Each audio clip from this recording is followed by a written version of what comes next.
Hi, this is Tutor Nick P, and this is lesson 673. Title of today's lesson is the difference between cutlery, silverware, flatware, and utensils. Okay, somebody wants a screenshot, do it right now. Let's get right to it. Cutlery is a collective noun, so we don't usually hear it used in a plural sense of like cutleries. We'll usually just say cutlery, and refers to forks, knives, and spoons that one uses for eating food.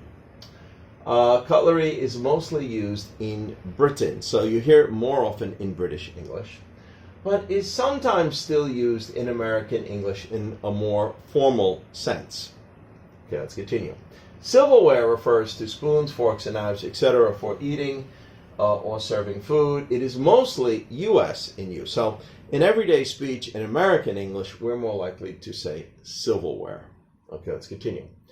Now, flatware is also mostly U.S.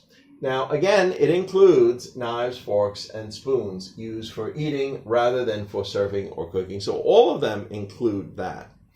Now, flatware has an additional meaning. Flat or nearly flat dishes, plates, saucers, etc. So it could include those. Remember, a saucer is the small dish that has an indentation that you could put like a teacup on or something like that. Okay. But again, if you were really focusing more on the forks, knives, and spoon, you'd probably use these two top terms more often. Okay. Now, utensils probably includes the most. Any instrument used to cook or eat with, utensils include silverware, but they also include things for cooking like mixing food or turning over food while you are cooking or picking up soup or anything like that. And we got 7 examples here to show just how it's used. Here's the first one. Get the cutlery out of the drawer and put them next to each place setting. Okay.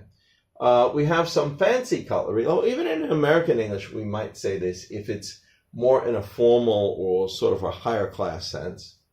Number 3, we need a set of silverware for another guest. Yeah, well, you might say that as you're setting the table, getting it ready. Or maybe in the restaurant, maybe somebody else came to your table and you're asking the waitress to bring another set of silverware. Sure.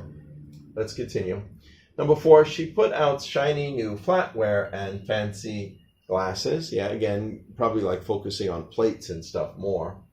A spatula is one type of a utensil. Yeah, you know the flat one that you turn like pancakes over with or hamburgers over with or eggs over with? That is a spatula.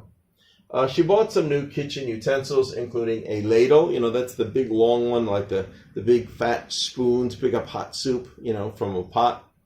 A set of tongs, the ones that go like this to pick up hot food, basically tongs, or possibly some salad. A mixing spoon, one for, stirring or something like that, etc. And the last one here is most silverware today is stainless steel. It's kind of ironic.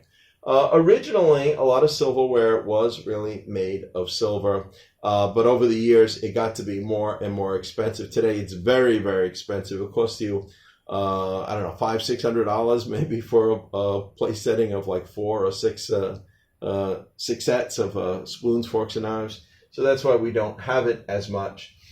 We do have stainless steel, which does not rust. Originally, it was used because we found out that silver does have antibacterial properties. Going all the way back to like the Black Plague, people survived the best who used actually silver. And silver is used in medicine and things like that, water filtration, etc. Anyway, I hope you got it. I hope you got a better feel of now when you're more likely to use one of these terms than the other. Thank you for your time. Bye-bye.